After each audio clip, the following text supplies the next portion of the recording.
Faly mifankahita soamatsara amintsika indray amin'ity tolakandro ity ary mirary hatrany ny fahasoavan'Andriamanitra ho amin'ny tsirairay avy. Manomboka ny fotoana indray tsika ary dia toy ny mahazatra dia atombokantsika amin'ny vavaka izany fotoana izany. Manondrika an'ilontsika hivavaka tsika tompoko. Saotranao izay Andriamanitra rainay eo, fa lehibe ny famindramponao sy ny fitiavanao. Tsara aminay ianao, fa tsara Jehovah hoy ny voasoratra, mandrakizay ny famindrampony ary maharitra hatramin'ny taranaka fara-mandimby ny fahamarinany. Mankasitraka indrindra izahay izao fitondranao izao ary manome voninahitra ny anaranao masina. Tafavory indray ny mpianakavy ankehitriny. Andronao ity andro ity dia atokana tsy ny maraina ihany fa ny tolakandro koa, mba hanaovana ny sitraponao, hiterana ny anaranao, handrenesanay ny teninao, hivavahanay eto anatrehanao. Dia apetraka aminao indray zavatra rehetra amin'ny anaran'i Jesosy Tompo. Amen. Anao hira anankiray tsika, ario ny tahotrao ry olona ho safo.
Halleluja.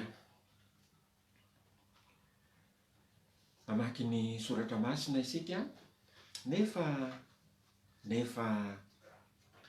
inona ary raha fantatrareo, mila mivavaka, mila misaotra an'Andriamanitra mandrakariva. Zay no maha-kristianina ny kristianina. Rehefa hamoky ny olona tsy omby 5,000 Jesosy tompo tany tendrombohitra. Dia mofo 5 sy hazan-drano 2 avy tamin'ny mpianatra no teo anatrehany. Dia niandrandra ny lanitra izy ka nivavaka, ary rehefa zany dia nozaraina tamin'ny vahoaka, naseny Jesosy tompo nozarain'ny mpianatra, ary dia nitombo zany mofo 5 sy hazan-drano 2 zany, ka namoky ny olona 5,000 ny lehilahy fotsiny zany, ankoatran'izany ny zaza amam-behivavy, ary samy voky avokoa izy rehetra ho ny voalazan'ny soratra masina, ary nangonina ny sombintsombiny sisa tsy lany ka nahafeno avina 12. Zany hoe rehefa mivavaka zany isika, ny sakafo izay aroso dia tahian'Andriamanitra, ary mihoatra lavitra noho izany ny tenin'Andriamanitra izay sakafo iveloman'ny fanahy. Rehefa tena mivavaka isika dia men'Andriamanitra fahavononana ny saitsika hatakatra ny soratra masina, ary omen'ny tompo fahazavana ny fontsika hankatoa ny tenin'Andriamanitra. Zay le nilazaina hoe inona ary zany? Inona ny tokony atao raha fantatrareo? Mivavaka. Iza ny tokony hivavaka? Tsy izay ihany no hosolo tenantsika rehetrarehetra, fa na dia any amin'ny toerana misy anao azy ianao dia aondreno ny lohanao dia mivavaha manana etaeta. Ray aman-dreny dia nampianarina Samuel zaza, nampianariny Ely izy manao hoe zao no lazao mitenena Jehova fa mihaino ny mpanomponao. Dia izay koa no aoka angatahany tsirairay avy, anondrika ny lohantsika hivavaka isika. Sotranao izay Andriamanitra rainay eo, fa lehibe ny famindramponao sy ny fitiavanao.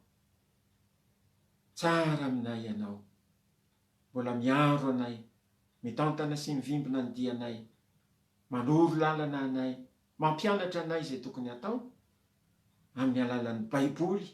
Ary tena tombontsoa lehibe ho anay mihitsy ny manana Baiboly. Tompo, tianay ny teninao, lalaina izany, iveloma ny fanahina izany, ary eoka ny fanahinao masina hanazava ny sainay, ny fonay, ahafantaranay ny soratra masina, ka hankatoavanay ny teninao. Amin'ny anaran'i Jesosy tompo no anaovanay izany vavaka izany. Amen. Andray ny Baiboly indray itsika, na ny testamenta vaovao, aty amin'ny epistily nosoratan'i Paoly ho an'ny fiangonana tany Filipy. Zany hoe epistily ho an'ny Filipianina, toko 4 ka ny andininy 9 sy 7. Efa nazavaina tamintsika fa mizara roa ny Baiboly. Misy ny atao hoe testamenta taloha, boky ny Genesisy mandrapatonga aty amin'ny faminaniany Malakia. Zay no testamenta taloha. Ary ny fizarana faharoa dia ny testamenta vaovao, zany hoe mirakitra ireo filazantsara 4. Filazantsara ny soratan'i Mateo, Marka, Lioka, Jaona, ary koa mirakitra ireo epistily. Misy no nisoratan'ny Paoly, misy nisoratan'ny Petera, misy nisoratan'ny Jaona, misy nisoratan'ny Joda, misy nisoratan'ny Jakoba. Dia ny fitambaran'ireo filazantsara sy epistily ireo na taratasy soratana no antsoina hoe testamenta vaovao. Ilaina fantatritsika zany, ary ataovy boky mba famakinao foana ny Baiboly. Dia aty amin'ny Filipianina ary toko 4 andininy fahaenina sy fahafito no vakitsika amin'ny anaran'i Jesosy Tompo. Araky ny mahazatra moa dia mamaky baiboly amin'ny teny anglais ny tenako a, King James Version, dia manasa antsika ahako a mba hanaraka tsara, ampitovio ao amin'ny baibolinao a ny teny vakina. Amin'ny anaran'i Jesosy Tompo. Be careful for nothing. Aza manahy na inona na inona. But in everything, fa amin'ny zavatra tsirairay avy, by prayer, amin'ny alalan'ny vavaka, and supplication, sy fifonana, and thanksgiving, sy fanolorana fisaorana, let your requests, aoka ireo fankatahanareo, be made known unto God, ho ampahafantarina amin'Andriamanitra. Andininy fahafito. And the peace of God, ary ny fiadanan'Andriamanitra, which passeth all understanding, izay misongona, mihoatra no ny fahalalana rehetra, shall keep, de hiaro, hitahiry, your hearts, ny fonareo, and minds, sy ny hevitrareo, through Christ Jesus, amin'ny alalan'i Kristy Jesosy. Taorianany nandehanan'i Jesosy niakatra ho any an-danitra, dia niezaka ny apôstôly, ireo nandimby ny asany, nitory ny filazantsara tamin'ny toerana maro samihafa. Zao mantsy ny voalazan'i Jesosy hoe fa azo hery ianareo amin'ny ilatsahan'ny fanahy masina aminareo, dia ho vavolombeloko ianareo eto Jerosalema, eran'ny Jodea sy Samaria, ary hatramin'ny faran'ny tany. Dia nahazo hery tokoa ireo mpianatry ny Tompo tamin'ny andro Pentekosta, satria nirotsaka tamin'izy ireo ny fanahy masin'Andriamanitra, ilay persona fahatelo ma Andriamanitra, an'Andriamanitra, izay efa nazavaina tamintsika tany am-piandohana, fa Andriamanitra dia tokana, nefa koa antsoina hoe telo izay iray, Andriamanitra ray, zanaka ary fanahy masina. Efa hatrany am-piandohana, na dia somary nanjavozavo azy, no efa nanehoan'Andriamanitra zany maizy azy zany, satria voasoratra any amin'ny fiandohan'ny Genesisy manao hoe tany am-piandohan'Andriamanitra nahary ny lanitra sy ny tany. Tany am-piandohan'Andriamanitra, io lay Andriamanitra ray.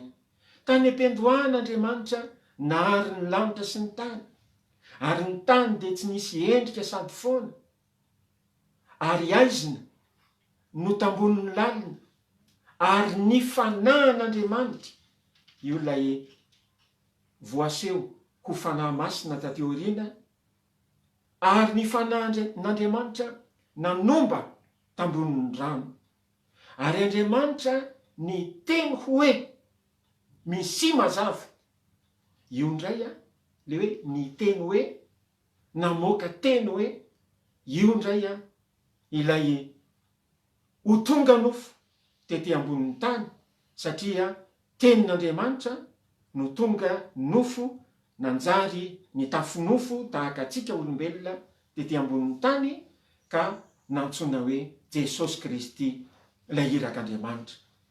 Jaona apôstôly dia nanazava tao amin'ny filazantsarany, tam-piandohana ny teny, ary ny teny dia Andriamanitra.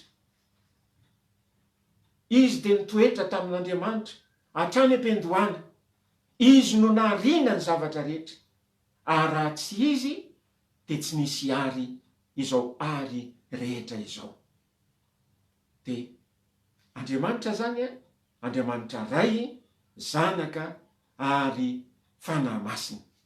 Koa rehefa lasa Jesosy Kristy no takiny ny apôstôly ny teny fikasana zay efa nolazain'ny tompo manao hoe fa azo hery ianareo amin'ny latsaha ny fanahy masina aminareo ary ho vavolombeloko eto Jerosalema, eran'ny Jody sy Samaria ary hatramin'ny farany tany. De nivavaka ireo apôstôly ireo, nitaraina tamin'Andriamanitra ireo, nitaky ny teny fikasan'Andriamanitra ireo, ary efa tonga ny andro Pentekosta de nirotsaka tamin'izy ireo ny fanahy masin'Andriamanitra, ary de nahazo hery izy, de nandeha nitory teny. Ritaka tamin'ny toerana maro samihafa mihitsy ireo apôstôly, de nitory ny tenin'Andriamanitra. Taoriana kely fotsiny de nisy fanenjehana lehibe satria ny lehilahy antsoina hoe Saoly dia nanenjika ny fiangonana. Anisan'ny fariseho izy teo ambany saokan'ny Gamaliela, ary nitana ny fampianaran-drazana, tena nitana ny fivavahana jiosy, fa nasarom-piaro azy ny nandre hoe misy an'izany Jesosy zany, zay nilaza ny tena no zanak'Andriamanitra, de maty, nalevona, nefa voalaza ndray fa nitsangana tamin'ny maty, de misy mitory an'izany Jesosy zany ny mpianatra, de nanenjika fatratra io lehilahy antsoina hoe Saoly io, avaram-pianarana Saoly, ary tena nandalina fahaizana mampahalalana, de nanenjika ny fiangonan'Andriamanitra izy, ary zay rehetra tratrany ny antso zany atao hoe anaran'i Jesosy zany, de nahidiny an-tranomaizina.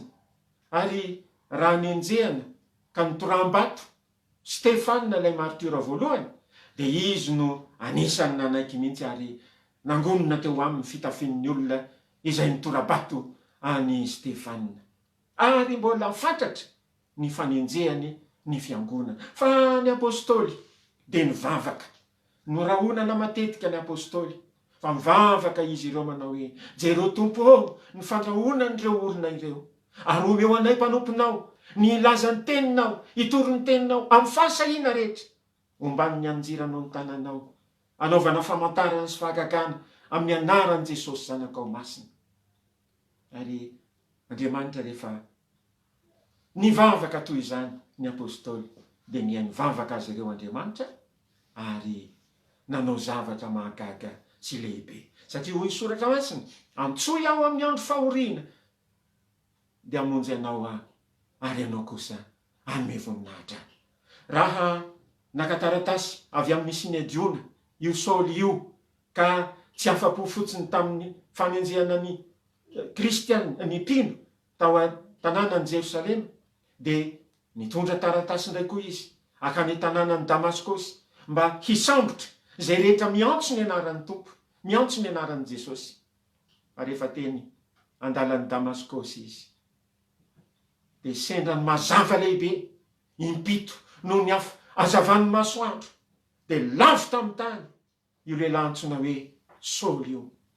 Ary tamin'izay de nandre feo izy manao hoe Saoly, Saoly, nahoana ianao no manenjika ahy?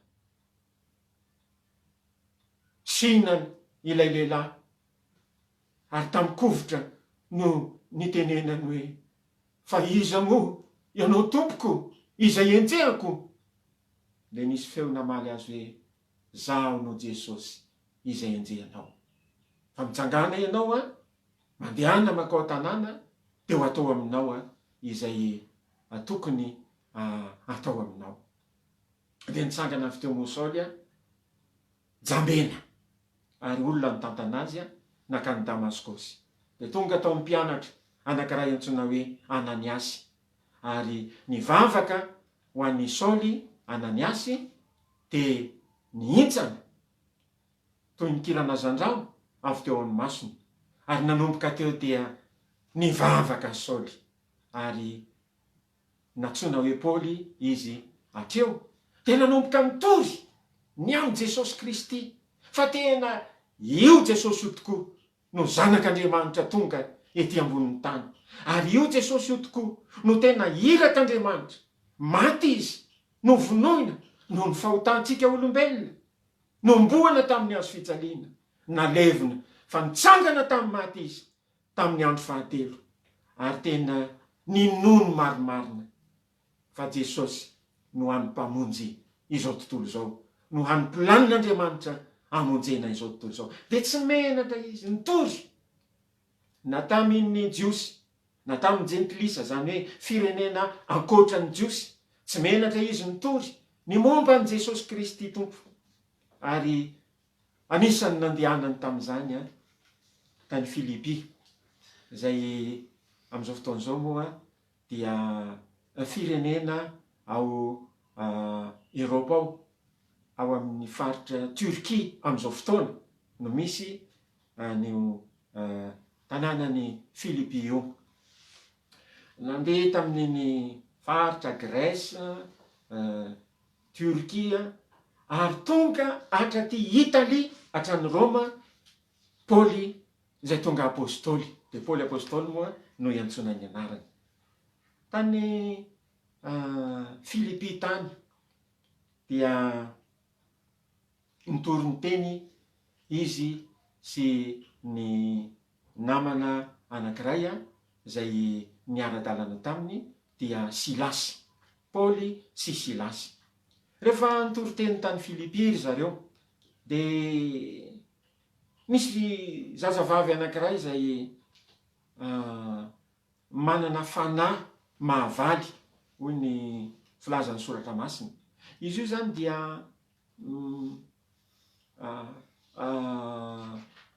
ampanaovin'ny olona zavatra ka azahoan'ireo mpampiasa azy ireo vola ny fanaovany zavatra, ny fitenenana.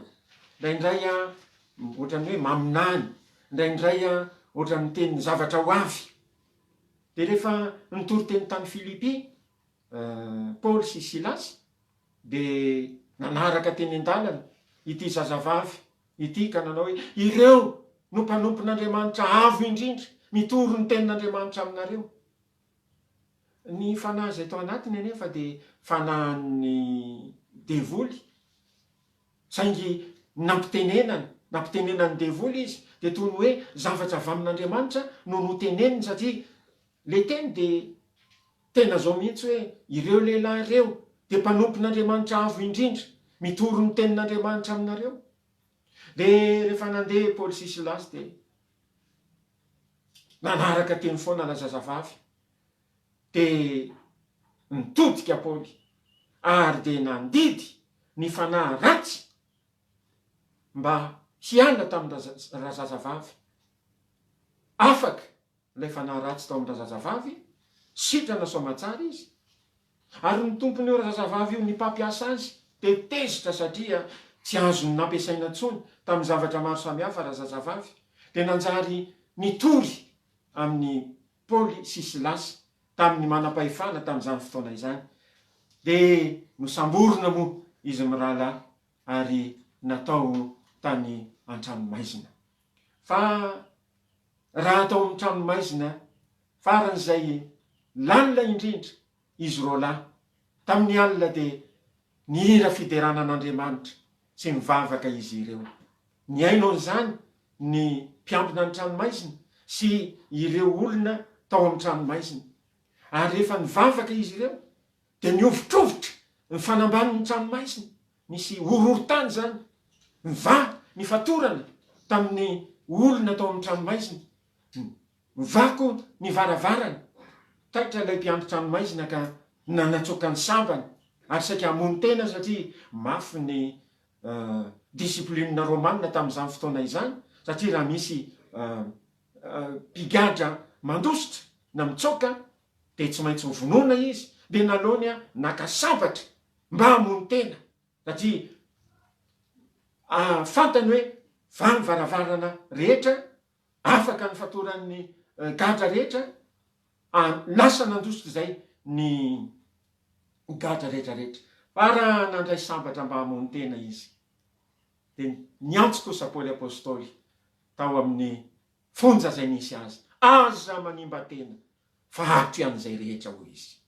Taitra ilay mpiandry tranomaizina, navela ny sabany, de nanatony izy ka nakeo amin'ny Paoly sy Silasy ary nilaza tamin'ny manao hoe ry rahalahy, inona anao tokony ataoko mba ho vonjena ahy? Satria hatramin'izay ny ainany tsy mbola nisy zavatra toy izao. Aza ka misy horohon-tany mafy, mivamivaravarana rehetra, miboraka ny fatorana rehetra tamin'ny gadra, nefa tsy nisy nandrosotra ny gadra, fa samy ny aino amin'ny Paoly sy Silasy ny hira sy ny vavaka sy ny fampahery tao an-tranomaizina.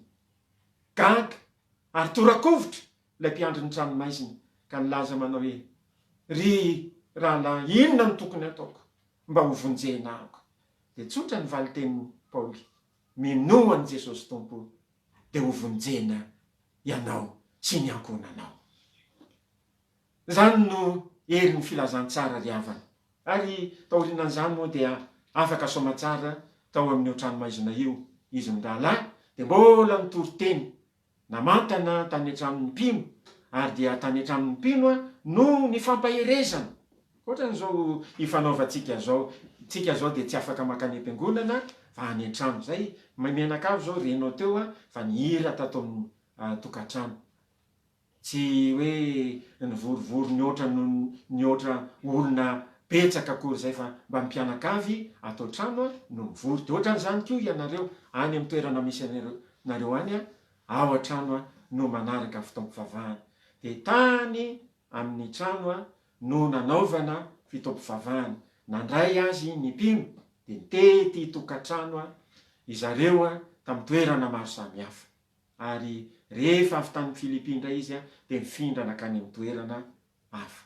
Fa ny olona tany Filipi izay nitoriana ny tenin'Andriamanitra de tena nandray ny filazantsara nino an Jesosy Kristy Tompo, nametraka ny zavatra rehetra izay tsy araka ny sitrapon'Andriamanitra fa tena ny fikitra tamin'Andriamanitra, ary nino fa io Jesosy io no ilay Mesia izay nirahan'Andriamanitra ho eto amin'izao tontolo izao. Fo ny nanota mantsy Adama sy Eva de zao ny tenin'Andriamanitra manao hoe ny taranaky ny vehivavy anorotoro ny lohany menarana. Zany hoe any aoriana any de isy ateraky ny vehivavy hanorotoro na hanapotika na handresy ny devoly. Satria moa ny devoly no tsofoka nampiasan'ny menarana ka nakafanany Adama sy Eva. Tamin'ny andron'ny Abrahama de miteny tamin'ny Abrahama Andriamanitra hoe rehefa nakatoana an'Andriamanitra Abrahama, amin'ny taranakao izy no hitahina ny firenena rehetra ambonin'ny tany. Zany hoe any aoriana any de isy taranaky Abrahama zay hitahina ny firenena rehetra ambonin'ny tany. Nazo an'izany fitenenana zany koa Isaka zanaky Abrahama, nazo an'izany fitenenana zany Jakobo zanaky Isaka. Amin'ny taranakao no hitahina ny fianakaviana rehetra. Miova kely le teny, tsy hoe amin'ny taranakao no hitahina ny firenena rehetra, fa amin'ny taranakao no hitahina ny fianakaviana rehetra eto ambonin'ny tany. De manana anjara tsika mpianakavy ho tahin'Andriamanitra isika amin'ny alalan'izany lela taranaky Abrahama izany. Tateo aoriana tamin'ny andron'ny mpanjaka, fandimby moa ny mpanjaka teo amin'ny Israely, fandimby koa ny mpaminany zay nirahan'Andriamanitra tamin'izy ireo. Nisy ny mpaminany Isaia zay nilaza manao hoe fa zaza niteraka ao antsika, zaza lahy nomenantsika, fanapahana teo antsorony, ny anarana teo hoe Mahagaga, mpanolotsaina, Andriamanitra mahery, ray mandrakizay, andrinina ny fiadanana. Ary ny fanapahana de ho eo antsorony mandrakariva. Milaza ny amin'ilay lehilahy anankiray izay ho tonga any aoriana. Taty amin'ny andro taty aoriana, mpaminany taty aoriana dia mbola nisy faminaniana. Ary ianao ry Betlehema tanin'ny Joda, tsy kely indrindra amin'ny fanapahan'ny Joda akory ianao, fa eo aminao ny voan'ny anankiray izay ho mpanapaka ny Israely. Faminaniana ny amin'ny lehilahy anankiray ho tonga ka hanafaka ny zanak'Israely, ary tsy ny zanak'Israely ihany, fa arak'ilay tenin'Andriamanitra tamin'ny Abrahama manao hoe amin'ny taranakao no hitahina ny firenena rehetra aty ambonin'ny tany. Tonga ny fotoana tsidika makao amin'ny testamenta vaovao amin'izay tsika. Manomboka eo amin'ny filazantsara amin'ny Matio, Marka, Lioka, Jaona dia mitantara ny nahatongavan'ilay zanak'Andriamanitra, ilay teny avy any an-danitra, tonga nofo teto ambonin'ny tany. Rehefa ho teraka izy dia nisy anjely niseho tamin'ny mpiandro-ondro tany an-tsaha. Izao ny voalaza ny soratra masina hoe ary nisy mpiandro-ondro tamin'izany tany izany, nitoetra tany an-tsaha, nitandrina ny ondrony tamin'ny alina. Ary nisy anjely ny tompo nitsangana teo anilany, ary ny voninahitry ny tompo nanelatrelatra manodidina azy, ka raiky tahotra indrindra ireo. Ary hoy ny anjely taminy, aza matahotra, fa indro mitondra teny soa mahafaly aminareo aho. I bring unto you good tidings. Mitondra teny soa mahafaly aminareo aho. Dia fifaliana lehibe izay ho an'ny olona rehetra. Ho ako, ho anao, ho an'ny Afrikanina, ho an'ny Europeanina, ho an'ny Aziatika, ho an'ny Amerikanina, ho an'ny mponina Oseania, ho an'ny mponina nosin-drano, ho an'ny lehibe, ho an'ny kely, ho an'ny avaram-pianarana, ho an'ny bato, ho an'ny tandrenivohitra, ho an'ny tambanivohitra. Fifaliana lehibe izay ho an'ny olona rehetra. Fa mpamonjy no teraka ao anareo anio ao an-tanànan'i Davida dia Kristy tompo. Ary zao famataranao anareo izy. Ianareo ahita zazakely voadidina lamban-jaza sady mandry eo am-pihinanam-bilona. Fa izany koa dia tantarain'i Matio, mpianatry Jesosy. Fa tany Antsinanana tany ambadiky Pakistan tany dia nisy mpandinika kintana, olona manam-pahaizana izay nandinika kintana dia nahita kintana anankiray miafaka ary nitarika azy izany kintana izany ho any amin'ny tanin'ny Israely. Dia tonga nanatona ny Heroda mpanjakan'ny Israely tamin'izany fotoana izany izy, ka nilaza manao hoe aiza ilay teraka ho mpanjakan'ny Jiosy, fa nahita ny kintana teny Antsinanana izay ka tonga mba hiakohaka eo aminy. Heroda tamin'izany fotoana izany dia taitra satria izy mpanjaka. Dia gaga izy, dia nampiantso ny mpitondra fivavahana tao amin'ny tanin'ny Israely. Aiza ozy no ahaterahan'ny mpanjakan'ny Jiosy, ahaterahan'ny Mesia. Ireo olona mpandinika amin'ny Baiboly dia nilaza manao hoe any Betlehema satria voasoratra hoe ary ianao ry tanin'ny Betlehema tsy dia kely indrindra amin'ny fanapahan'ny Jota, tsy akory ianao fa avy ao aminao ny voan'ny anankiray izay ho mpanapaka ny Israely oloko. Dia ozy Heroda tamin'ny kafetsena, any Betlehema niteraka zany zaza zany fa andana fitory tsara ny amin'ilay zaza. Dia rehefa fantatrareo sy hitanareo dia mivereninareo aty amiko, dia mba lazao amiko fa za koa mba hiankohaka any aminy. Nefa tsy zany no heviny, fa tena tsy teliny mihitsy zany hoe izy ny mpanjaka, nefa misy olona indray nateraka ho mpanjaka. Dia rehefa nakany Betlehema tokoa ireo magy ireo, nitarika azy mikintana dia nakeo amin'ilay trano fihinanam-bilona, ary teo ny nahitany an Jesosy zaza, Maria reniny ary Josefa vadiny Maria. Fa i Maria raha niteraka an Jesosy dia fony izy mbola virjine. Zany zava-dehibe ao amin'ny finoan'ny kristianina, satria any amin'ny Isaia dia voalaza hoe ary indro ny virjine hiteraka zazalahy, ary ny anarany atao hoe Emmanuel. Dia rehefa nahita an Jesosy ny magy dia niankohaka teo anatrehany, ary dia nanome fanomezana volamena sy zava-manitra ary miora, ary dia nandeha nitodi-doha. Fa raha saika akany amin'ny Herody izy dia nisehonina anjely ny rahan'Andriamanitra, ny anjely ilaza tamin'izy ireo hoe aza miverina any amin'ny Heroda ianareo fa lalakafa nao le anareo. Dia nandeha lalakafa ireo. Ary rehefa hitan'ny Heroda fa toa ohatrany namitaka azy ireo magy, dia nanao didy Heroda hoe ho vonoina ny zazalahy rehetrarehetra latsaky ny 2 taona tao amin'ny tanin'ny Israely. Dia novonoina ny zazalahy rehetra manodidina any Betlehema, ary zay nahatanteraka n'ilay faminaniana hoe nisy feo re tao rama, Rahely nitomany ny zanany, ary tsy laitra nampiononina izy satria lany ritra ireny. Rahely dia vadin'i Jakoba, niteraka ny Josefa sy Benjamina. Rahely dia nalevina tany Betlehema, ary Betlehema zany tanàna nandevenana Andraely. De lefa minanina hoe Rahely nitomany ny zanany, de tsy afatsy akory fa Betlehema sy ny manodidina de nitomany ireo zanany, satria novonony Herôda fa neveriny fa ao Jesosy ilay teraka ho mpanjakan'ny Jiosy. Kanefa tetsy andaniny zany Josefa kosa de efa naniran'Andriamanitra anjely de hoe mivoaza ianao ento ny zaza sy ny reniny andositra any Egypta, satria misy mitady ny ain'ny zaza.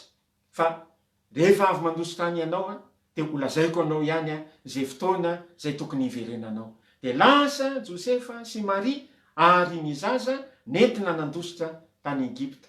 Koa raha novonona ny zazalahy kely latsaky ny 4 taona tao Betlehema, Jesosy kosa efa tsy teo intsony, narovan'Andriamanitra.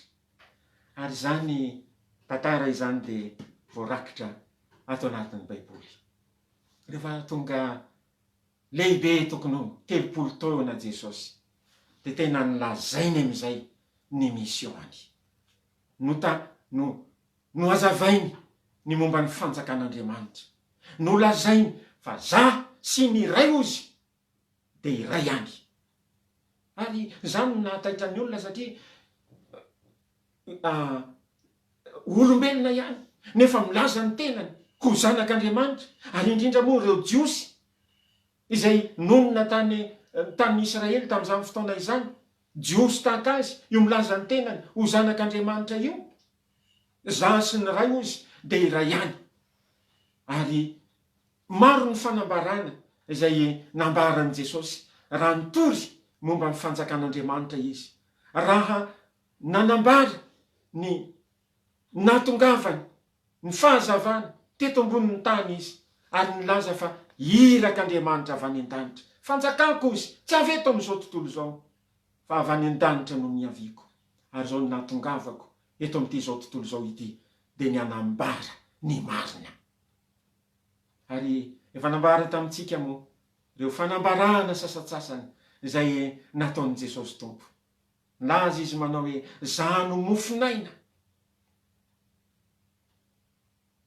izay mihinana ny nofoko sy misotro ny rako, anana fiainana. Tsy takaky ny olona zany fanambarana izany. Nanambara ihany koa izy zano vavahady, raha izano idiran'ny olona de hiditra sy hivoaka izy sady azo hoanina. De nambarany ihany koa zano lalana sy fahamarinana ary fiainana, tsy misy olona makany amiray afa-tsy amin'ny alalako irery ihany. De nambarany ihany koa zano mpiandro tsara, ny mpiandro tsara manolotra ny ainy amonjy ny ondriny. De nambarany ihany koa zano fananganana ny maty sy fiainana, zay minoana de maty azy de ho velona indray, ary zay rehetra velona ka minoa tsy ho faty mandrakizay. Tena tsy takatry ny olona tam'izany fotoana izany reny fanambarana nambara Jesosy ireny. Fa so ihany fa nomen'Andriamanitra tsindrimandry ny mpianatra, de nitahiry ny zava-nisy tamin'ny andron'i Jesosy. Nanoratra izany Matio mpamory hetra, olo-panjakana, nandia fianarana, ary nofidiny Jesosy mba ho mpianany, levo no anarany. Fa no miova ho Matio ihany koa tatoriny. Izy no nanoratra ny filazantsara araka ny Matio. Marka dia zanaky Petera. Petera de mpianatry Jesosy, mpanarato natsony Jesosy, ary efa resadresaka tamin'ny zanany foana. Petera de noraketany Marka antsoratra ireny tantara ireny. Zao ny voalazany Petera indray mandeha tany amin'ny epistily. Marka zanako hoy izy. Izy tsy nilaza hoe Marka zanako ara-panahy. Paoly raha niresaka momba ny Timoty, de hozy izy hoe zanako ara-panahy Timoty. Fa Petera kosa raha niresaka ny momba ny Marka, de hozy izy hoe Marka zanako. Koa ny filazantsarany Marka de azony Marka avy amin'ny Petera. Ny filazantsarany Lioka dia nosoratan'ny Lioka dokotera, nandalina fianarana koa zany, ary namotipototra. Rehefa nofotopotorako tsara ozy ny zavatra rehetra, de naladro, ary de zao ambarako aminareo zao. Ary raha mamaky ny filazantsarany lioka ianao dia hovariana mihitsy, hovariana mihitsy amin'ny fanambaran'ny lioka, antsakany sy andavany amin'ny antsipiriny ny zavatra izay nitranga tamin'ny andron'i Jesosy teto ambonin'ny tany. Da mamaky ny filazantsarany Jaona ianao, mpianatra malalan'i Jesosy. Zany Jaona zany dia olona enjakenjana tany am-piandohana, fa arakaraky ny nanarahany an'i Jesosy no nampiova tsikelikely. Raha fa manaraka an'i Jesosy ianao, iova tsikelikely ny fiainanao, na ny fiteninao, na ny toetranao. Zany Jaona izany, ilay mandeha dia nilaza manao hoe rehefa nakao amin'ny toerana anankiray izy ireo ka mba nitory ny filazantsara dia tsy nandray azy ireo olona ireo tao amin'ny faritra Samaria, tsy nandray azy ny Samaritana. Dia taitra Jaona ka nilaza manao isy Jakoba rahalahy, tianao ve Jesosy tompo ny angatahana hafa avy any an-danitra ozy tahaka ny nangatahany Elia mba hamongotra an'ireo olona ireo? Hoy Jesosy, tsy fantatrareo ozy izay fanahy ao anatinareo, fa ny zanak'olona hoy Jesosy tsy tonga mba hamono fa hamelona, hamonjy fanahin'olona. Ndray mandeha koa nahita olona nitory namoaka demoni i Jaona, nefa tsy nanaraka an' Jesosy izany olona namoaka demoni izany, namoaka fanahy ratsy. Dia tonga tany amin'i Jesosy indray Jaona ka nanao hoe mpampianatra, izay nahita olona namoaka demoni tamin'ny anaranao nefa tsy manaraka antsika izy, tsy miaraka amintsika, izany hoe tsy apôstôly. Dia niraranay. Hoy izy Jesosy, aza rarana, fa ny olona izay tsy manohatra antsika dia momba antsika. Dia arakaraky ny arahany Jaona tamin'ny Jesosy no niovana. Jaona dia Jaona sy Jakoba rahalahy dia nomena anarana hoe Boanerges, izany hoe zanabaratra, olona mitratrefatrefa. Fa tatoriana arakaraky ny nanarahany an'i Jesosy no niova ny fiainany, ary tonga apôstôly ny fitiavana Jaona. Dia nanoratra ny epistily nosoratany akoatra ny filazantsara, ary nanoratra nampanoratan'Andriamanitra ihany koa ny bokin'ny Apokalipsy. Ireo mpianatra Jesosy tompo ireo dia niezaka mihitsy nitory ny tenin'Andriamanitra. Ary raha iverenantsika ny ato amin'ny Filipianina, Paoly apôstôly nanoratra ho an'ny mponina tany Filipi, ho an'ny kristianina izay niova fo tany Filipi. Zao no izy betsaka ny zavatra mitsanga eto amin'izao tontolo zao. Mahazo fanenjehana ny mpivavaka, betsaka ny fahoriana mety hiantra amin'ny kristianina. Fa araka io teny soratana sy nivakitsika io, be careful for nothing. Aza manahy na inona na inona. Tsika kristianina zany dia tsy tokony hanana fanahina na inona na inona mitsanga, na inona miseho. Ary zay ny maha kristianina ny kristianina. Tsy tokony hivala-ketraka, tsy tokony hiravoravo tanana, tsy tokony hanana tahotra, tsy tokony hanana fanahina. Aza manahy na inona na inona. Be careful for nothing, but in everything. Dika anarabaky teny, fa amin'ny zavatra tsiraray avy, na ny resaka fanahintsika, na ny resaka saitsika, na ny fahasalamantsika, na ny hoanitsika, na ny osotrotsika, na ny hotafitsika, na ny fiainantsika ara-tsosialy, ara-ekônômia. Aza manahy na inona fa amin'ny zavatra tsirairay avy, by prayer, amin'ny alalan'ny vavaka. Zany hoe tsika zany dia tokony hivavaka amin'ny alalan'ny vavaka. And supplication, zany supplication zany dia fiangaviana, fifonana, fitarainana eo anatrehan'Andriamanitra, fifonana amin'ny alalan'ny vavaka sy ny fifonana with thanksgiving. Thanks fisaorana, giving manolotra, amin'ny alalan'ny fanolorana fisaorana. Zany hoe mandeha, zany hoe mivavaka zany aloha dia manao fifonana, dia manolotra fisaorana manolotra fisaorana an'Andriamanitra amin'ny alalan'ny vavaka sy ny fifonana sy ny fanorana fisaorana no ampahafantaro. Let your request, aoka ireo fangatahanareo, let your request be made known, no ampahafantarina unto God, amin'Andriamanitra. Inona zany ny zavatra mba angatahanao ampahafantaro amin'Andriamanitra zany? Mila famelan-keloka ianao, ampahafantaro amin'Andriamanitra izany. Mila fanasitranana ianao, ampahafantaro amin'Andriamanitra izany. Mila fanampiana ianao, ampahafantaro amin'Andriamanitra izany. Mila famahana olana ianao, ampahafantaro amin'Andriamanitra izany. Let your requests be made known unto God. Fa rehefa ampahafantarinao amin'Andriamanitra izany dia izao ny voasoratra amin'ny 7.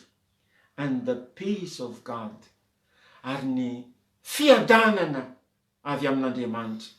The peace of God, ny fitsaharana avy amin'Andriamanitra, which passeth all understanding, zay mihoatra no ny fahalalana rehetra, no ny fahalalantsika olombelona, no ny fahalalany manampahaizana.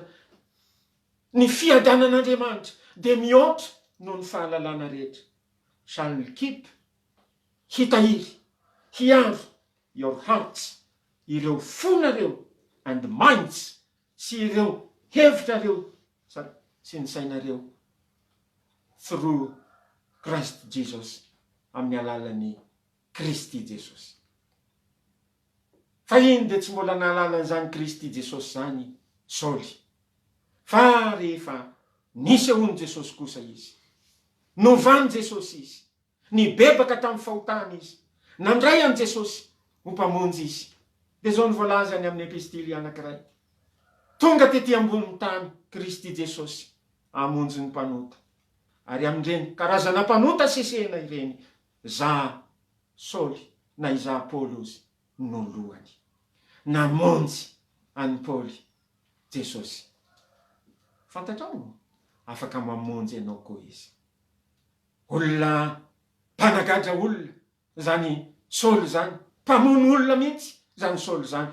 Fa rehefa tonga ny famangin'Andriamanitra, niova tanteraka ny fiainany, ary nanjary apôstôly ngezalahy ao amin'ny Baiboly izy.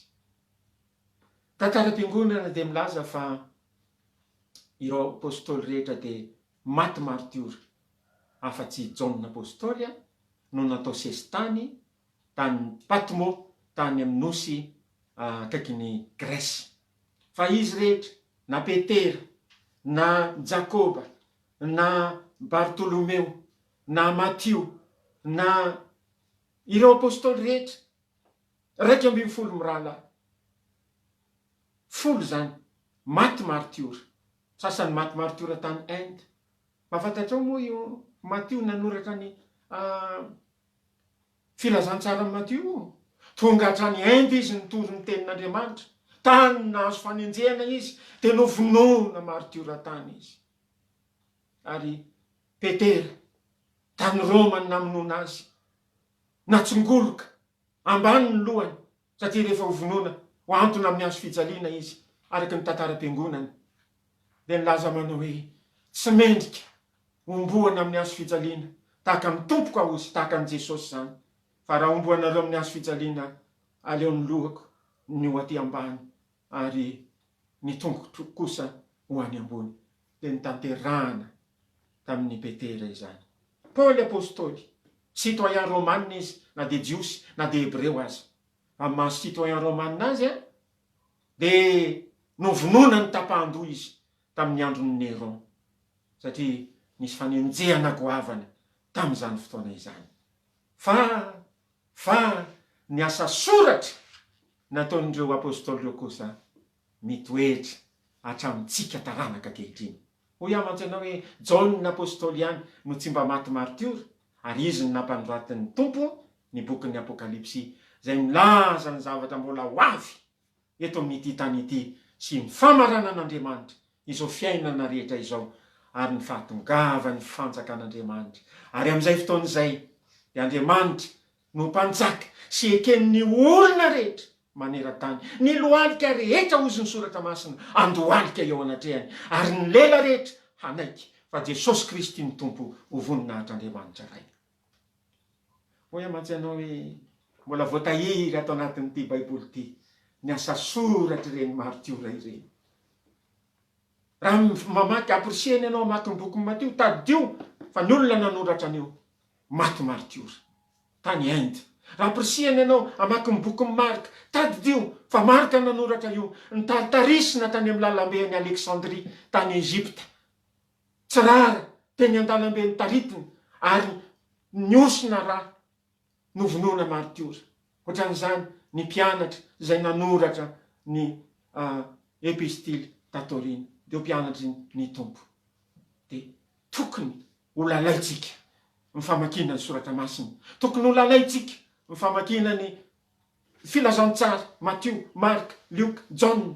Tokony ho lalaitsika ny asa soratry ny apôstôly, satria tena olona notapando vokatry ny finoana an' Jesosy. Ary rehefa tapando moa izy dia nanoratra tamin'ny Timoty zany aniara-panahy hoe efa akaiko izy ny andro ialako, natateraka ny fiazakazahako aho, efa niady ny ady tsara ako, natateraka ny fiazakazahako ako, nitahiry ny finoana ako. Hatrizao dia tehirizinao aho ny satim-poninahitry ny fahamarinana izay omeny ny tompo tsara marina ho aho amin'izay andro zay, ary tsy ho ahy ihany fa ho an'izay rehetra ty ny fisehoany ihany koa. Koa raha mamaky ny epistily ianao, aoka ho lalainao mihitsy zany, aoka ho akatoavinao mihitsy zany, aoka ho ankafizinao mihitsy zany zavatra izany, fa teny avy amin'Andriamanitra izany. Eto azy dia hoy ny soratra masina hoe aza manahy na amin'inona na amin'inona, na inona hitrangy, na inona hidona, na mandra-pahoviana, aza manahy na inona na inona. Na toy inona fianaky ny aretina any ampitan-dranomasina, na fisian'ny fahafatesana amin'ny toerana maro samihafa, aza manahy na inona na inona. Fa amin'ny zavatra tsirairay avy, zao ihany no ataovy, aoka ny fivavahana masoto miresaka amin'Andriamanitra. Azo iresahana ny Andriamanitra e, azo iresahana mihitsy izy ary aminy a. Tsy mba misy fotoana hoe fotoana ohatran'izao no azonao anatonana azy.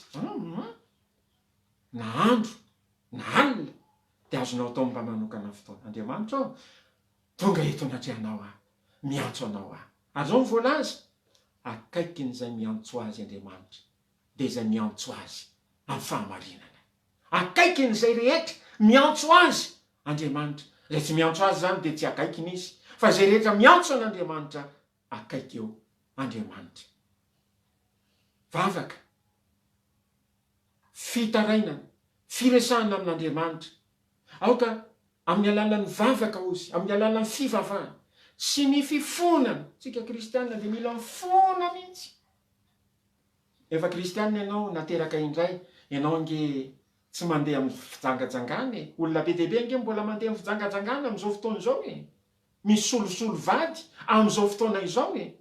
Ianao kristianina efa nateraka indray, efa nahalala an'izany hoe novonjeny Jesosy a, tsy mandeha amin'izany fisototoka izany tsony, na fijangajangana izany, fa mbola be dehibe nandeha eto amin'ity firenentsika ity azy no manao an'izany fahotana izany.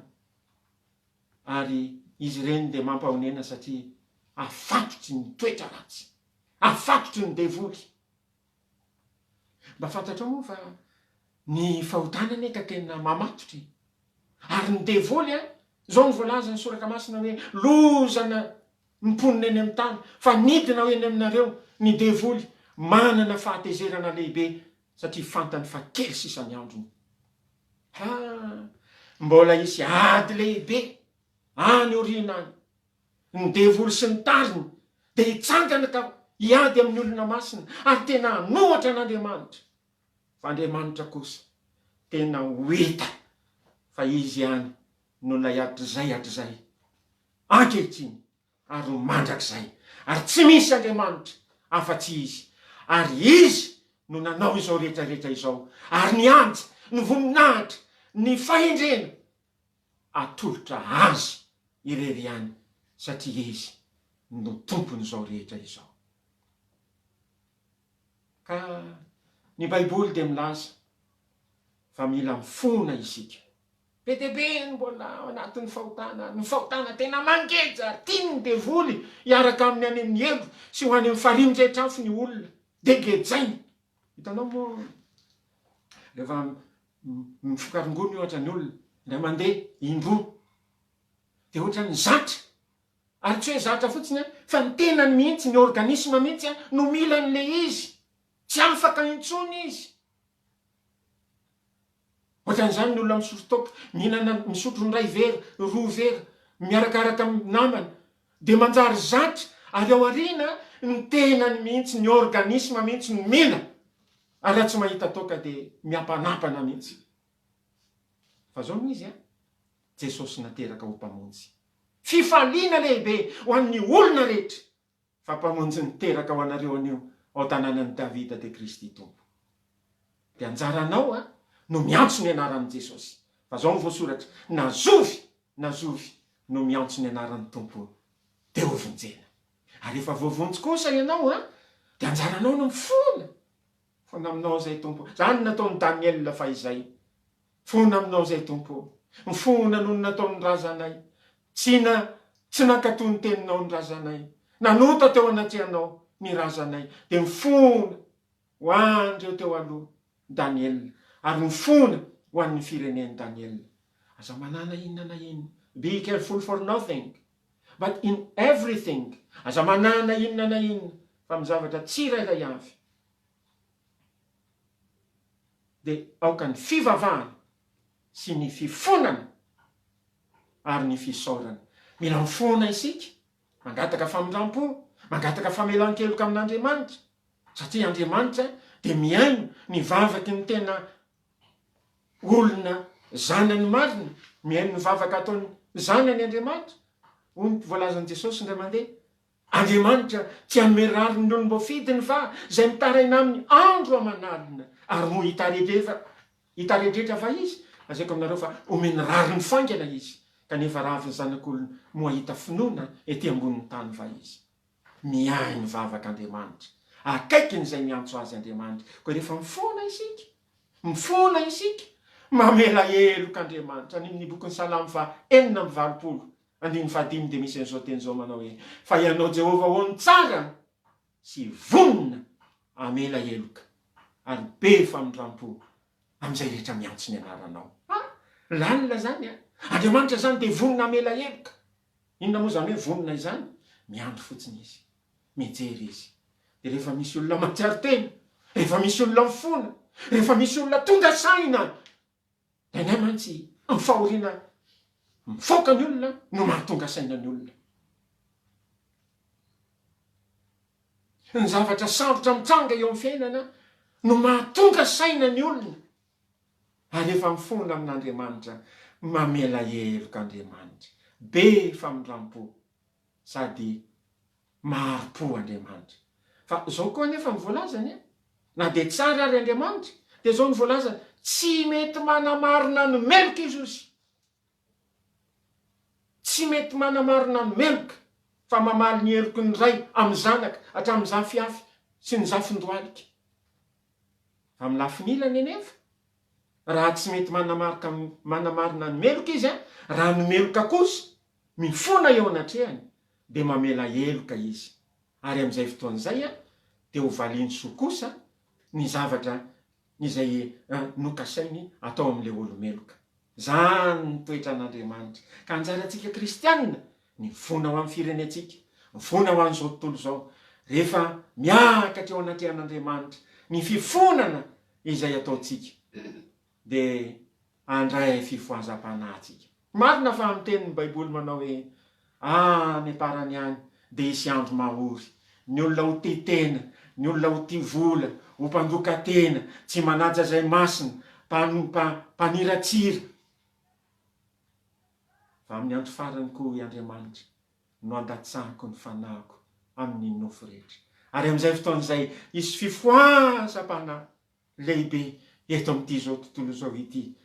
Ary rehefa mifona amin'Andriamanitra isika, amangy ny tany Andriamanitra. Ahoana ny lohatenin'ny fandaharatsika hatramin'izay? Raha mampiantona ny lanitra ka tsy misy ny ranonorana. na anaterako aseko mandany ny tany mivalala na anaterako arety mandringana ny oloko. Raha ny oloko izay antsoina amin'ny anarako ho avy anetry tena sy hivavaka sy hitady ny tavako ary hiala amin'ny lalan'ny ratsy, hiaino any an-danitra aho, hiaino any an-danitra aho, hamela ny heliny ary hanasitrana ny taniny. Tena fanasitranana avy any an-danitra mihitsy, ary zany no ilaitsika. Dia anjarantsika no mifona. Ary rehefa mifona isika dia manolora fisaorana.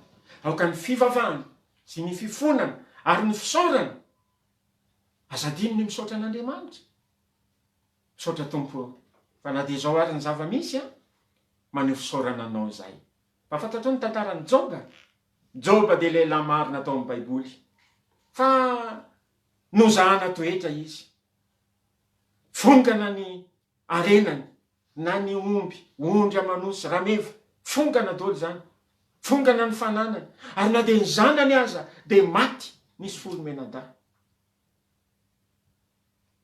Fa rehefa zany dia niteny Joba, Jehova ozy no nanome, Jehova naka hisaorana ny anaran'i Jehova. Tokony misaotra an'Andriamanitra isika. Fa rehefa misaotra an'Andriamanitra isika, hita an'Andriamanitra izany.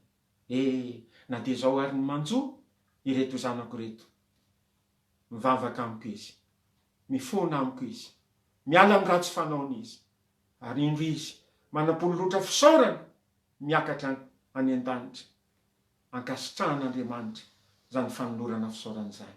Dia hoy ny soratra masina, nampidiny n'Andriamanitra indray ny fampapony Joba, ka nataony mihoatra indray ny zavatra niahatra taminy taty aoriana, fa naverin'Andriamanitra taminy avokoa zay rehetra averiny, satria mitsinjo ny fiaina zanak'olombelona Andriamanitra. Ary zany fivavahana sy fifonana sy fisaorana zany no ento mampafantatra ny fangatahanareo amin'Andriamanitra, tsy hoe fangatahanareo amin'ny sampy, tsy hoe fangatahanareo amin'ny Andriamanitra izy, fa fangatahanareo ampafantaro amin'Andriamanitra tompony lanitra sy ny tany, sy Andriamanitra nanamboatra atsika.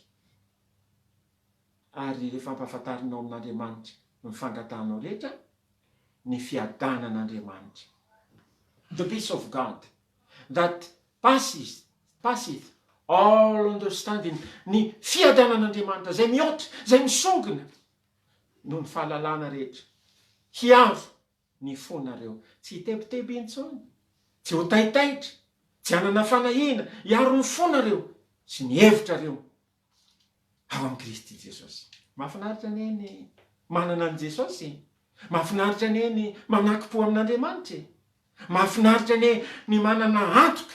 Manao na moa ianao rehefa manao fanadina, manao na tokonaina, satria tena azonao antoka mihitsy fa nanaraka ny zavatra tsakany sy andavany ianao dia mahazo antoka. Eo amin'ny fiainana kristianina ihany koa dia ohatran'izany, tena azonao antoka fa mitantana anao Andriamanitra, azonao antoka fa miay anao ny rainao, azonao antoka fa na isy arivo aza lavo eo anilanao, ho ny soratra masina, raha ialina eo kavananao, tsy hahatratranao zany fa hijery maso fotsiny ianao. Azo antoka ny fitahian'Andriamanitra. Zao ihany anefa no izy, ilaina miova fo, ilaina mibebaka, ilaina matsiaro tena, ilaina tena manapa-kevitra mihitsy andao zay zavatra rehetra tsy araka ny sitrapon'Andriamanitra, ary andray an'i Jesosy ho tompo sy mpamonjy ny tenanao manokana, dia vitanao fa hitantana sy hivimbinanao ny tompo hatreto ka hatrany an-danitra. Hifarana andray ny fotoana fa raha sitraka ao dia mbola hivavaka tsika, ary efa natoroko anao mivavaka. Inona moa ny atao hivavaka e? Va avy amin'ny vava, matoa teniny tovona eo anoloana zany, dia lasa matoa tenin'ny mpanao, lasa verbe d'action, mivavaka, asiana tovana ka, dia manambara zavatra tokony atao zany, vava ny fototeny, de mivavaka manao asa ianao, manao action ianao, de inona le asanao? Tsy hoe mikipy. Inona le asanao? Tsy hoe manao kombombava. Inona le asanao? Tsy hoe manao fietsehana amin'ny tanana. Fa inona le asanao? Sokafanao ny vavanao de miresaka amin'Andriamanitra ianao. Ho ianao hoe aiza zany Andriamanitra zany? Aiza zany Jesosy zany? Naiza zao iangonandrona telo amin'ny anarako eo afovoany aho. Aiza zany Andriamanitra izany? Mila mahalala ny soratra masina ianao eo amin'ny fitoerana rehetra izay ampahatsiarovako ny anarako. Ny voalazany any amin'ny Exodosy toko 20:4 tapany 2. Eo amin'ny fitoerana rehetra izay ampahatsiarovako ny anarako no anatonako anao. Eto zany ianao zao eo amin'ny mpianakavy ampahatsiarovin'Andriamanitra eo ny anarany eo izy no manatona anao. Tsy zavatra mahafinaritra ve zany? Raha Andriamanitra any an-danitra no tonga mitsidika ao amin'ny tokantranonao ka manatona anao eo amin'ny fitoerana rehetra izay ampahatsiarovako ny anarako izy no anatonako anao sy hitahiko anao. Vonona an'io hitanao. Famelan-keloka de fitahiana. Famezana fiadanam-po de fitahiana.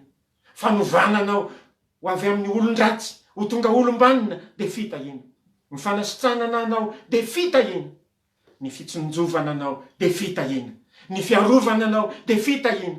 Ny famezana anao masoandro hanome hafanana sy hazavana fitahiana avy amin'Andriamanitra. Ny famezana vokatra, ny tantsaha de fitahiana avy amin'Andriamanitra. Raha mandeha eny an-dalana tobaka amin'ny vokatra. Eza ny famindrampon'Andriamanitra amintsika malagasy. Ividy vary, ividy haninkotrana, ividy legioma, ividy hena. Tena misy famindrampon'Andriamanitra eto amintsika. Ho amantsy ianao hoe tsaroan'Andriamanitra angamba fa teto nilatsaka teto ny rano maritiorana. Tsaroan'Andriamanitra ihany koa fa na anglisy ny toriteny, na avy any Eropa ny toriteny, avy any Norvège ny toriteny, na avy any Amerika ny toriteny, sy evangelista sy misionera ny rana teto. Maty teto ireny misionera ireny ary nalevina. Hitatsika ny fasan'izy ireny nalevina teto ireny misionera ireny. Tsaroan'Andriamanitra ny malagasy. Mbola misy famindrampo amin'ny malagasy. Tsika hiavana tanteraka amin'Andriamanitra. Iova tanteraka. Anapa-kevitra. Andao ny fahotana. Ade hisaotra an'Andriamanitra amin'ny zavatra rehetra sy anankina amin'ny fiainantsika amin'Andriamanitra. Sitrako indray mbola hivavaka. Mivavaka, misokatra mivava de miresaka amin'Andriamanitra. Fa mbola te hanampy ianao zay mahay mivavaka moa de aoka tsy hivavaka izy, anokatra ny vavany de mba hiteny. Tsy voatery hiteny mafy fa na miteny fotsiny ianao. Azao koa nge, hoy ny mpanompon'Andriamanitra. Rehefa mivavaka ianao izy de reto zavatra anankitelo reto ataovy renao fa mivavaka ianao. Zany hoe rehefa mivavaka ianao zany de mitenena mba ho renao mivavaka ianao, misokatra amin'ny vavanao. Rehefa mivavaka zany ianao de re tsara mihitsy hoe Andriamanitra. Fa tsy hoe fa rehefa mivavaka ianao ataovy renao mihitsy hoe mivavaka ianao. De sokafanao ny vavanao de miteny ianao Andriamanitra manatona anao amin'izao fotoana izao. Ohatra tsika miresaka amin'ny olona, miresaka amin'ny namanao ve ianao de tsy sokatra amin'ny vavanao fa ikombony. De ny faharoa izy ataovy ren'Andriamanitra. Andriamanitra de eo akaikin'izay miantso azy de miteny mihitsy ianao hoe Andriamanitra mamindraha fo amiko. Ren'Andriamanitra zany rehefa misokatra amin'ny vavanao. Ary ny fahatelo izy ataovy ren'ny devoly ihany koa. Ny devoly de mieloelo eo akaikinao. Ka raha ny devoly ny mandre fanapahan-kevitra olona anankiray toy izao hoe manompoko izao Andriamanitra, hiala amiditrako ahako, hiala amin'ny ratsy fanaoko ahako. Ka reny ny devoly zany, le devoly paka fananao, le devoly mitady hanindry anao mandrakariva, le devoly mitady hitaona anao anaraka azy any amin'ny elo sy any amin'ny farinindrehetra avy de andre. Ka ho tonga saina sy ho lasa fisaina, oe, tena manapa-kevitra ity raim-pianakaviana ity fa tsy hisy fotoka intsony. Manapa-kevitra ity tanora ity fa ho endry. Manapa-kevitra ity renim-pianakaviana ity fa ho tonga olom-banina. Miantso ny anaran'i Jesosy izy. Ka na iza firina firy tangorongorona eo sy hitaona fanahy izy, antaotsika hialy eo tozy fa tsy jereo fa zany ny fanapahan-keviny. Satria ianao mivavaka, ianao mihitsy mahatsapa eo mivavaka. Satria ianao mivavaka, ataonao ren'Andriamanitra. Ary satria ianao mivavaka, ataonao ren'ny fahavalo ihany koa, manapa-kevitra manomboka androany. Fa na inona, hiantso ny anaran'i Jesosy ahako. Tena mba hivavaka ahako. Tena mba andao miditrako ahako. Jesosy io, vonjeo ahako fa ianao no nateraka ho mpamonjy izao tontolo izao. Reny ny devoly fahavalo zany, lasa izy. Alazaiko anao, tena misy ny olona voavonjy. Tena misy ny olona afaka amin'ny fahotana. Tena misy ny olona afaka amin'ny fisotrotoka. Tena misy ny olona afaka amin'ny fijangajangana. Tena misy olona afaka amin'ny fitenenan-dratsy, tsy miteny ratsy zany intsony. Tena misy olona afaka amin'ny alatra sy ny toetra ratsy maro samihafa. Tena misy olona mitazona ny fahamarinana. Satria nahoana? Satria miantso ny anaran'i Jesosy. Dia novonjen'i Jesosy. Ianao koa afaka miantso ny anaran'i Jesosy. Dia ho vonjen'i Jesosy. Ary hitanao, ianao ihany dia atsapa. Hatramin'izay nentsoko ny anaran'i Jesosy, hatramin'izay nivavahako, niova tanteraka ako. Ary na dia nivadinao, na ny zanaka ao tokantrano, na manodidina anao, dia hamarika izany. Ary toy ny afo miparitaka izany. Eo amin'ny fianakaviana, eto amin'ny mpiray firenena, ary manerana izao tontolo izao. Dia ho tanteraka amin'ny andro farany, ho Andriamanitra no andatsahako ny fanahiko amin'ny nofo rehetra. Koa iaho hoe, izay mahay mivavaka dia mivavaha. Raha mbola tsy mahay mivavaka ianao, ataoko miadana ny vavaka izay ataoko, dia ataoko fohy, kanefa rehefa misaraka eto isika, dia manokana fotoana mianara miresaka amin'Andriamanitra. Anondrika androantsika hivavaka tsika ataoko. Saotra ianao izay Andriamanitra rainay eo. Rainay be fiantra, rainay be indrafo. Mankasitraka mandrakariva ny fitondranao izay, ary tena manome voninahitra ny anaranao. Anao ny aja, ny dera, ny voninahitra, hatramin'ny taloha ka haritra ao mandrakizay. Saotra anao Tompo nandre ny teninao androany. Dia avereno le vavaka izay atao. Saotra anao Tompo fa nandre ny teninao androany. Mankasitraka ako. Za tsy mba mahay mankasitraka izany, fa zao kosa dia mankasitraka Andriamanitra. Tena nandre teny fanazavana fotoan'ny Baiboly ako. Saotra anao ako. Fa na dia tsy afaka nakany am-piangonana ary fa aty an-trano miaraka amin'ny mpianakaviko. Dia nandre fitoriana ny teny ako. Zao Tompo, izay miantso ny anaranao no vonjena. Mba miantso ny anaranao ako. Mba jereo ako. Jereo izao fiainako izao. Dia izao fiainako izao. Izao maizy aho izao. Jereo amin'ny maso fianohitra ako. Mamindrafo amiko. Mamela ny heloko. Ianao nefa maty ny soleloka Jesosy io. Ny ranao mifanavotana ako. Baiboly dia milaza hoe raha miaiky ny fahotantsika isika. Dia mahatoky sy marina izy. Ka mamela ny helotsika. Ary manadio atsika ho afaka amin'ny tsy fahamarinana rehetra. Ary ny ran'i Jesosy zany no manadio atsika ho afaka amin'ny tsy fahamarinana rehetra. Diovy amin'ny ranao. Na ny saiko, na ny foko, na ny fanahako. Ovay olom-baovao Tompo. Manomboka mason'andron'io, hanao ny sitraponao, ka hakatoy ny teninao. Dia misaotra anao, ary tsonjovy koa ny mpianakavy rehetra. Tsonjovy ny firenenay. Jereo ny mpitondra fanjakana, sy ny manana andraikitra rehetra, hanana fahendrena sy fitarian-dalana avy aminao, mba hiarovana ny firenenay. Ary jereo koa izao tontolo izao, ilay iaran'izao pandemika izao, ianao hitsinjo ka hamindra fo, hamela heloka, na inona, takosom-pahotana.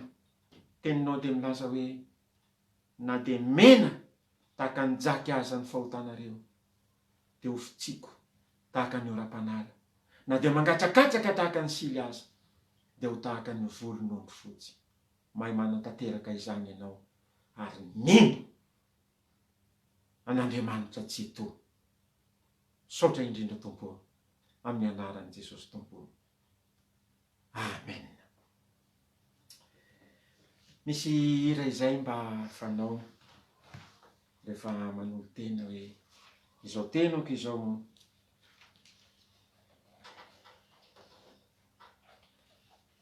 tsy manana afa-tsy ny ranao. Izao tenako izao tsy manana afa-tsy ny rà narotsaka ao. Amin'ny teny anglais moa le izy hoe asa raha efa mba renao, just as I am, tel que je suis amin'ny teny frantsay. Mpanompon'Andriamanitra Billy Graham rehefa manao antso mba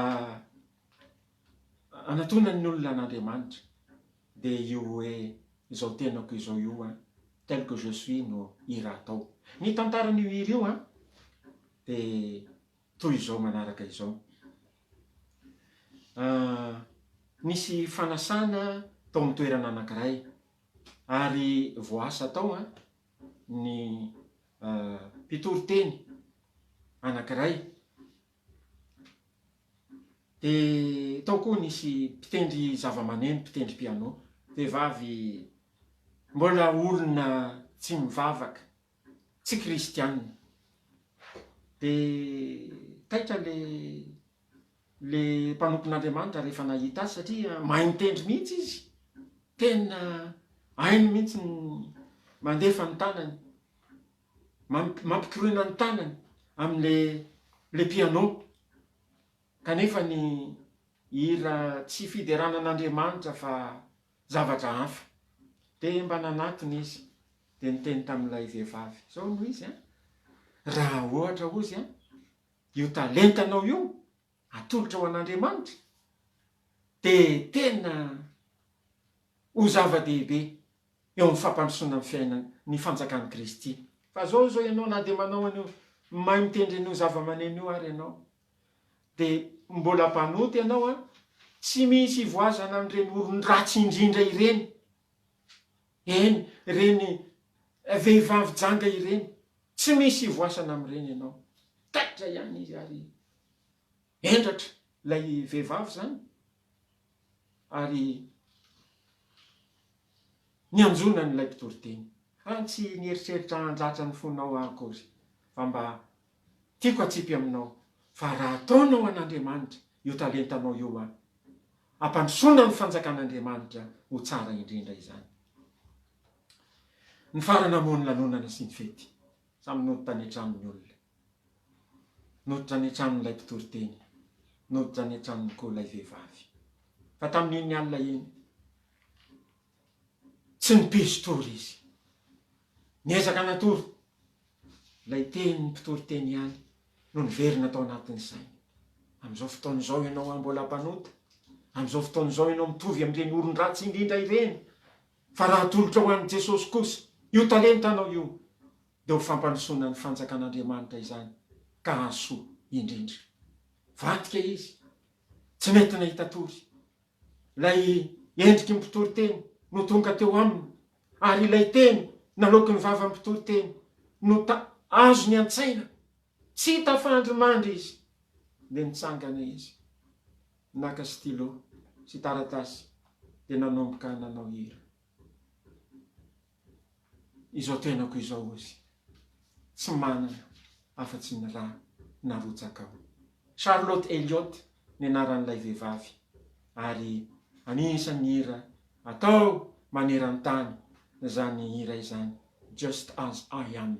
Ary voadika amin'ny tenintsika malagasy zany dia ho ataontsika ho ataonay menakavy kely dia mba arahanao le izy mialohan'ny amaranantsika ny fotoana.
anao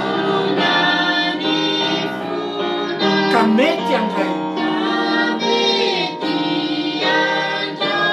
zao foko izao mba anova amatoky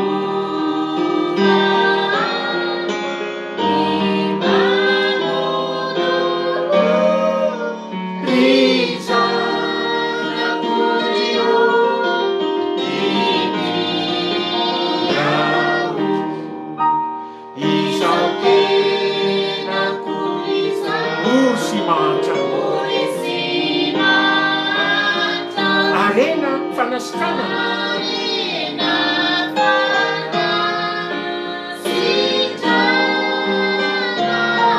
sy izay ilaiko aminao avokoa ry zanak'ondry io ity aho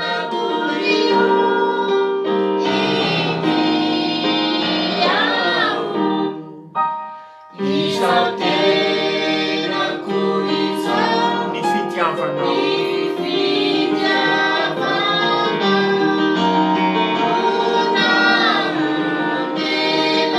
no namenanao eny ho anao a manomboka anio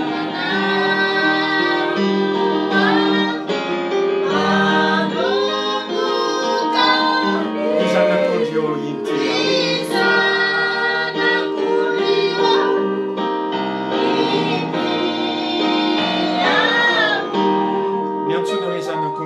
Jesosy Kristy hoy Jaona mpanao batisy raha nahita azy indri ny zanak'ondrin'Andriamanitra izay manaisotra ny fahotany zao tontolo zao mba te ho voaisotra ny fahotany ianao manatona an' Jesosy zanak'Andriamanitra farany hatreo indray ny fotoanantsika fa dia saotra antsika rehetra naharitra hatramin'ny farany ary dia samy ho tahian'Andriamanitra avokoa nefa na izany azy tsy aleo amarana mivavaka isika manondrika alohantsika isika hivavaka saotra tompo taminahazahoanay nanao fitaompivavahana tetete terainay mandrakizay ny anaranao ka io sy arovo ny olonao ary rakofy amin'ny ranao soa tario amin'ny fanahy masinao amin'ny anaran'i Jesosy Kristy tompo nanaovana izay mivavaka izany amen saotra indrindra dia samy ho tahian'Andriamanitra ary fantatrao ny tiako lazaina mbola veloka ihany nefa raha tamin'ny teny naloko ny vavako misy zavatra nanohana anao na ohatrany tsy metimety aminao